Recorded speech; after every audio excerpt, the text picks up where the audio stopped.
انسانی جان کا بچانا ایسے گویا تمام انسانیت کو بچا لیا گیا ہو، انتہائی قابل مذمت بات ہے۔ اور صرف پاکستانی نہیں جنید بھائی، پوری دنیا کے اندر ان سے محبت کرنے والے، ان کی آواز سے اپنے قلب و جگر کو حضور علیہ السلام کی محبت سے منور کرنے والے لوگ دنیا کے اندر موجود تھے۔ اور تاجدار حرم پوری دنیا کے اندر جس طرح سے ان کے والد نے بھی اور امجد بھائی نے بھی جس طرح سے لوگوں کے دلوں کو حضور کی محبت سے آباد کیا ہے، ہم دعا کرتے ہیں کہ اللہ تعالیٰ ان کی مغفرت فرمائے، اور جو دین اسلام کے لیے انہوں نے اپنی آواز سے جو حضور کی محبت کا پیغام عام کیا تھا، اللہ رب العزت اس پیغام کو قبول و منظور فرمائے، ان کے تمام تر کبیرہ اور صغیرہ گناہوں کو اللہ رب العزت معاف فرمائے۔ آمین آمین آمین، اللہ مغفر لی، آمین۔ اچھا حضرت، یہ جو قتل و غارت گری ہو رہی ہے، ابھی 3 دن پہلے 6,000 روپے، 6-7 دن پہلے 6,000 روپے کے موبائل کے لیے اس بچے کو 3 گولیاں سر پہ مار دی، 3 گولیاں سر پہ مار دیں۔ آج ہمارے بھائی امجد کو شہید کر دیا گیا۔ میرا کیا قصور ہے اس میں؟ ہمارا بھی تو کوئی قصور ہوگا اس کے اندر۔ بالکل، فلاں مجرم، تو برا، تو برا، تو برا، تو برا، یہ 3 انگلیاں میری طرف اشارہ کر رہی ہیں۔ ہمارا کیا قصور ہے اس کے اندر؟ بسم اللہ الرحمن الرحیم۔ سب سے پہلے اپنے ہر دل عزیز دوست بھائی اور جن سے اس ماہ رمضان میں کئی مرتبہ ملاقاتیں ہوئی آپ کے چینل پر، مختلف چینلز پر، اور بہت جس طریقے سے مفتی صاحب نے بیان فرمایا، ڈاؤن ٹو ارتھ انسان، وہ جو دنیا والوں کے لیے ایک شاہکار اور ایک شیر کی حیثیت رکھتا تھا، لیکن جب آتا تھا ملنے کے لیے تو ہم سے ایسے بڑے ادب و احترام سے ملتے تھے کہ جیسے ہم جو ہیں وہ کوئی بہت نامور اور مشہور شخصیات ہوں، اور وہ جو ہے ان کو کوئی جاننے والا اور گمنام وہ ایک شخص ہو، اور حقیقت میں فقیری کی زندگی ان کی تھی۔ میں یہاں پر یہ بات جو مفتی صاحب نے بیان فرمائی وہ بہت اپنی جگہ بالکل درست ہے کہ اگر کوئی شخص کسی مومن کا، مسلمان کا جان بوجھ کر قتل کرتا ہے تو اس کے لیے دنیا میں بھی عذاب ہے، آخرت میں بھی عذاب ہے، لیکن حقیقت یہ ہے کہ جو قتل کرنے والا ہے وہ اسے وہ سمجھے تو صحیح، وہ اسے مومن مسلمان سمجھے تو صحیح۔ میں یہ عرض کروں گا کہ اگر وہ نہیں بھی سمجھتا، انسان تو سمجھتا ہے، چلتا پھرتا ہے، ماہ مبارک رمضان کے روزہ دار تو سمجھتا ہے، وہ روزے رکھنے والا تھا، ابھی شب قدر کی راتیں آئیں گی، نہیں معلوم ان کے بچے کس طریقے سے وہ راتیں گزاریں گے، پھر عید کا دن آئے گا، نہیں معلوم کیسے ان کی وہ پہلی عید ہوگی۔ اس نے کل ہمارے ساتھ ہونا تھا، جو کل آ رہا ہے، بالکل وہ 17 تاریخ کو اس نے ہمارے ساتھ ہونا تھا وسیم۔ بالکل، میں یہ عرض کر رہا ہوں کہ بچوں کی کیا کیفیات ہوگی، ابھی جو افطار کا وقت آئے گا، افطار کے وقت ان کی کیا حالت ہوگی، گھر والوں کی کیا کیفیت ہوگی۔ قرآن مجید نے ایک بہت خوبصورت پیغام دیا ہے ایسے افراد کے لیے، کہتے ہیں قل هل ننبئكم بالاخسرین اعمالا الذین ضل سعیهم فی الحیات الدنیا وهم يحسبون انهم يحسنون صنعا۔ اے رسول، آپ ان سے فرما دیجئے کہ کیا ہم بیان کریں کہ اس دنیا میں سب سے زیادہ خسارہ اٹھانے والا کون ہے؟ یہ وہ شخص ہے کہ جو اپنی دنیاوی زندگی کو اپنے اعمال اور کوششوں کے ساتھ گزارتا تو ہے، لیکن یہ ساری کوششیں اس کی گمراہی کا شکار ہو رہی ہیں۔ وہ یہ سمجھ رہا ہے کہ بڑا نیک کام کر کے جا رہا ہے، وہ یہ سمجھ رہا ہے کہ اس نے بہت بڑا تیر مارا ہے، لیکن حقیقت میں ضل سعیهم فی الحیات الدنیا، اس کی ایک کوشش گمراہی کا شکار ہے۔ وهم يحسبون انهم يحسنون صنعا، اور وہ یہ گمان کرتا ہے کہ میں نے کوئی بڑا نیک کام کر دیا ہے۔ سب سے پہلا مرحلہ یہ ہے کہ انسان تعلیم تو حاصل کرے۔ اسلام نے حکم نہیں دیا اسے تعلیم کا، جو مذہب ہو، جو دین ہو، انسان کسی مذہب کا ماننے والا نہ ہو، انسان جہالت سے تو دور ہو جائے۔ یہ شہر انسانوں کا شہر ہے، کوئی جنگل تو نہیں ہے، اور اگر ہمیں کسی سے اختلاف بھی ہے تو میں تو عرض کروں گا کہ قرآن مجید ہی اس کا تذکرہ کرتا ہے کہ جناب موسیٰ علیہ السلام اور جناب خضر علیہ السلام کا جو واقعہ ہے، کیا اس میں اختلاف نہیں ہے؟ بے شک، کیا اس میں جناب موسیٰ جناب خضر سے نہیں کہتے کہ تم نے یہ کام کیوں کیا، تم نے وہ کام کیوں کیا، مگر کیا انداز یہ ہے کہ تم نے اگر یہ کام کر دیا ہے تو میں تمہیں بغیر وجہ معلوم کیے قتل کر دوں، خدا نہ خواستہ کوئی اذیت پہنچاؤں۔ دونوں نبی خدا ہیں، لیکن اس کے باوجود کیا انداز ہے معاشرت کا، یہ انداز ہمیں سکھایا گیا ہے کہ اگر تم ایک ہی مذہب کے ہو، ایک ہی دین کے ہو، تمہارا نظریہ کچھ اور ہے، بات سمجھ نہیں آتی، تو اس کا یہ طریقہ نہیں ہے کہ انسان بات جس کی سمجھ میں نہ آئے اس کی گردن اڑا دے۔ اور پھر میں عرض کروں گا کہ جو ہماری، آپ نے جس طرح سے بات کی کہ قوم کی کیا ذمہ داری ہے، حکمران تو سب سے بنیادی ان کی ذمہ داری بنتی ہے کہ امپلیمنٹیشن کریں، ایسے افراد کو فوری طور پر سزائے موت دیں، فوری طور پر انہیں سزا کا جو ہے وہ علل اعلان کریں۔ لیکن ساتھ ساتھ جو معاشرہ ہے، اب اگر میری دکان پر کوئی حملہ نہیں ہو رہا تو ہم یہ سمجھتے ہیں کہ بس دوسرے کی دکان پر اگر ہوتا ہے تو ہونے لو، کیا فرق پڑتا ہے؟ اگر میرے بچوں کو مارا نہیں جا رہا تو دوسروں کے بچے کو کوئی مارتا ہے تو مجھے کیا فرق موت پڑتا ہے تو اس کے لیے میرے سے کیا تعلق؟ بالکل، یہ جو ہمارا مزاج بنتا جا رہا ہے کہ میرے گھر کی بجلی تو ہے، میرے گھر کا تو پانی آ رہا ہے، میرے گھر میں تو گیس موجود ہے، مجھے دوسروں کے گھر سے کیا پرواہ ہے؟ تو یہ آہستہ آہستہ یہ وبا کی طرح پھیلتی ہے ہمارے شہر کے اندر، ہمارے ملک کے اندر، کہ آج دوسرے کا بچہ مارا گیا ہے، کل میرا بچہ بھی مارا جا سکتا ہے۔ آج دوسرے کے یہاں اگر لائٹ، بجلی، گیس کا مسئلہ کھڑا ہوا ہے، کل میرے یہاں بھی پیدا ہو سکتا ہے۔ لہذا پوری قوم کو، ایسے افراد کو کہیں جانے نہ دیں، گرفتار کریں، وہیں پر ہی پکڑیں، اور پھر جو سزا حکومت نے اور جو سزا اسلام نے معین کی ہے وہ سزا دینی چاہیے، اور ایسے افراد کو بالکل نہیں چھوڑنا چاہیے۔ اللہ آپ کو بہت بہت جزائے خیر دے۔ ایک چھوٹی سی بات میں اور بھی عرض کرنا چاہتا ہوں، اسپیشلی یہ سوشل میڈیا کے اوپر جو بیٹھے ہوئے ہوتے ہیں، تھوڑا سا ہوش کے ناخن لو، ہر قسم کی فضول بات سوشل میڈیا پہ نہ ڈالا کرو، یہ وہ دور نہیں ہے۔ اپنی زبانوں کو کنٹرول میں رکھو، لوگوں کے جذبات کو مت اٹھایا کرو، مت بھڑکایا کرو۔ معاشرے کے اندر ایسے لوگ موجود ہیں جو ہوش اپنا کھو بیٹھتے ہیں، اور ان کے ہاتھوں کوئی نہ کوئی بے گناہ جو ہے وہ اپنی جان سے جاتا ہے۔ اللہ کا واسطہ دیتا ہوں آپ کو، ان چیزوں کو ذمہ داری کے ساتھ استعمال کریے۔ الٹی سیدھی باتیں نہ تو خود کہا کریے اور نہ ان کو پروپیگیٹ کیا کریے۔ ہر فضول بات کو آگے کر دینا ضروری نہیں ہے میرے دوستوں۔ کئی لوگ دنیا سے ہماری ان غیر ذمہ دارانہ حرکتوں کی وجہ سے یا تو چلے گئے ہیں یا تکلیف اٹھا رہے ہیں۔ امید کرتا ہوں میری بات آپ کو سمجھ میں آئے گی۔ انتہائی دکھ کے ساتھ ایک بار پھر ان دونوں علماء کرام کی موجودگی میں اپنے بھائی امجد صابری صاحب کے لیے مغفرت کی دعا کرتا ہوں۔ ایک بریک لیتے ہیں، اس کے بعد ملاقات ہوتی ہے۔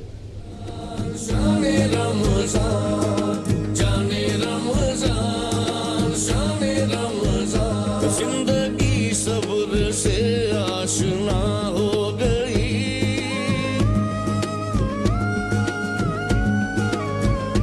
شان رمضان دہر میں آیا ہو گئی، جو نظر میں نہیں تھا کنارہ۔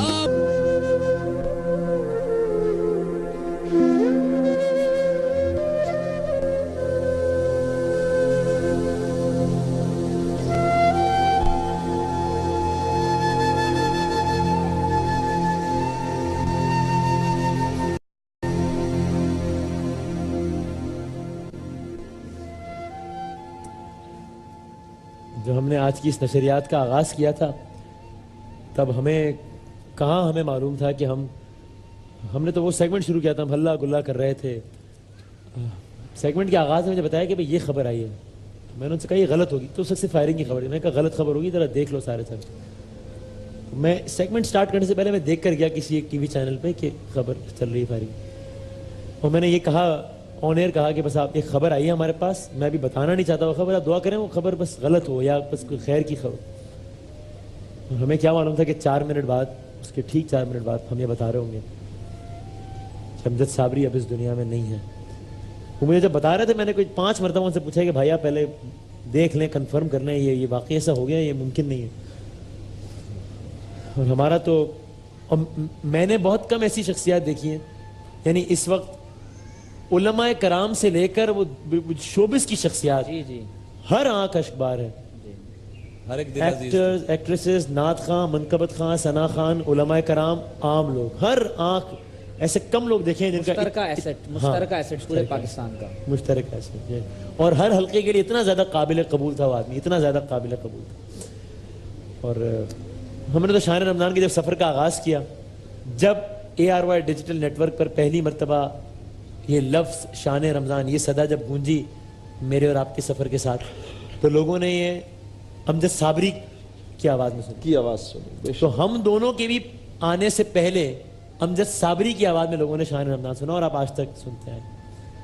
اور ہم نے اس دفعہ بھی، اور ہماری جب بھی ہر دفعہ رمضان سے پہلے میٹنگ ہو رہی ہوتی ہے تو ہم باقی بہت ساری چیزیں طے کر رہے ہوتے ہیں، اس دفعہ تو پھر یہ بھی طے کرنا پڑے گا، ورنہ ہم یہ طے نہیں کرتے کہ رمضان کا کلام کس نے پڑھنا ہے، تو طے ہے کہ امجد صابری نے پڑھنا ہے، وہ تو بھائی امریکہ میں امجد صابری، بھائی کہیں بھی خود بھی امجد صابری نے پڑھنا ہے، اس کے علاوہ تو کسی نے نہیں پڑھنا۔ اس دفعہ ہم یہ بھی طے کریں گے کہ رمضان کا کلام کس نے پڑھنا ہے. ورنہ یہ بات طے تھی کہ ہم نے صابری نہیں پڑھنا, اس کے علاوہ کس سے پڑھوائیں گے. ہم ذرا پہلے آپ کو, ہم نے بڑے شوق سے بڑے مزے سے ہم نے کلام بنایا تھا. ہمیں نہیں معلوم تھا کہ ہم نصف رمضان میں اس کلام کو اس انداز میں چلا رہے ہوں گے کہ اس کلام میں امجد بھائی کہتے ہیں کہ ہر آنکھ اشکبار ہوگی. ہمیں نہیں معلوم تھا یہ کلام ہم پڑھ رہے ہوں گے, سن رہے ہوں گے, اور ہماری آنکھ اشکبار ہوگی, اور اس لیے ہوگی کہ امجد اس دنیا میں نہیں ہے. ہم ذرا آپ کو شان رمضان کا اپنا اس دفعہ کا کلام امجد صابری کی آواز میں اس کا کچھ حصہ سناتے ہیں, آپ کو دکھاتے ہیں. شان رمضان جانے رمضان شان رمضان زندگی صبر سے آشنا ہو گئی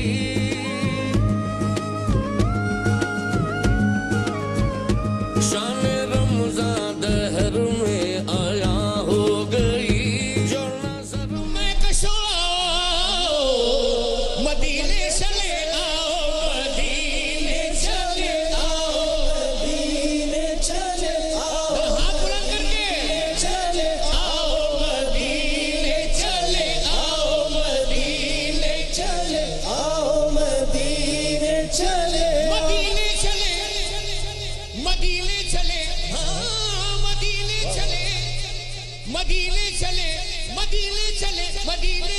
مدینے چلے اسی مہینے چلے آؤ مدینے چلے آؤ مدینے چلے. اچھا, یہ 5 رمضان المبارک, یہی سیٹ, یہی جگہ, 5 رمضان المبارک. آج 16 رمضان المبارک ہے. 5 رمضان المبارک کی یہ سحری ہے جو امجد صابری ہمارے ساتھ کھڑا تھا. دکھائیے ذرا. ارے یہ مانا کے پیران کلی عربی دیکھا مدینہ نہ دیکھا تو کچھ بھی نہ دیکھا مدینے چلے آؤ مدینے چلے آؤ مدینے چلے. بھائی جس کے دل میں مدینے کا عشق ایک دفعہ ہاتھ ضرور بلند کرے گا اور ہاتھ گھما کر کہے گا کیسے, آؤ مدینے چلے آؤ مدینے چلے. جتنے کیمرہ مین کھڑے ہیں وہ بھی اگر مدینے کے چاہنے والے ہیں تو ہاتھ اٹھائے گا ضرور. مدینے چلے آؤ مدینے چلے مدینے چلے مدینے چلے ہاں مدینے چلے مدینے چلے مدینے چلے مدینے چلے مدینے چلے آقا سے پینے چلے آؤ مدینے چلے آؤ مدینے چلے. آج وجہ تسمیہ بتا رہا ہوں کہ مدینے چلے. اسیم بدامی صاحب مدینے کیوں چلے؟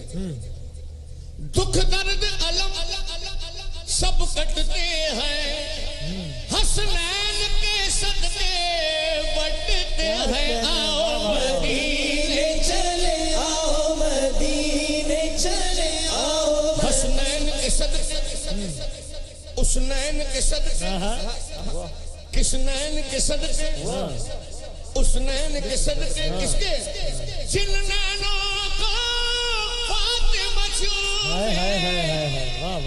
جن نینوں کو فاطمہ چومے اسنین کے صدقے بڑھتے ہیں حسنین کے صدقے. اور جن نینوں کو فاطمہ چومے جن نینوں کو فاطمہ چومے اسنین کے صدقے بڑھتے ہیں حسنین کے صدقے بڑھتے. دکھ درد علم سب کٹتے ہیں حسنین کے صدقے بٹتے ہیں آؤ مدینے چلے آؤ مدینے چلے آؤ مدینے چلے مدینے چلے مدینے چلے ہاں مدینے چلے مدینے چلے مدینے چلے مدینے چلے مدینے چلے اسی مہینے چلے آؤ مدینے چلے آؤ مدینے چلے. میں کشو مدینے چلے دست ساقی کوثر سے پینے چلے.